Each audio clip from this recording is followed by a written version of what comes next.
રાજ્યમાં ગંભીર માર્ગ અકસ્માતની ઘટનાઓ સર્જાય ત્યારે ઈજાગ્રસ્તોને સમયસર સારવાર મળી રહે અને વધુ જાનહાનિ અટકાવી શકાય એ મુખ્ય હેતુ સાથે ગુજરાત પોલીસે અદ્યતન અભિરક્ષક વ્હીકલ ખરીદ્યા છે.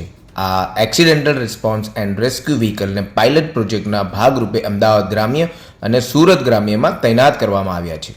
ગૃહ રાજ્યમંત્રી હર્ષ સંઘવીના દિશા દર્શન હેઠળ આ સ્પેશિયલ પર્પઝ વ્હીકલને ખરીદવા માટે બજેટ મંજૂરી આપવામાં આવી હતી.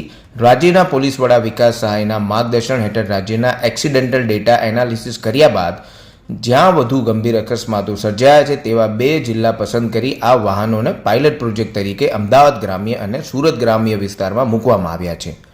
અભિરક્ષક વ્હીકલની ખાસિયતની વાત કરીએ તો આ ગાડીઓમાં night vision goggles, public analysis system, traffic control light, blinkers અને ડ્રોન ઓપરેટર્સ માટેના ચેમ્બર્સ જેવી અન્ય સુવિધાઓ પણ અભિરક્ષકમાં ઉપલબ્ધ છે.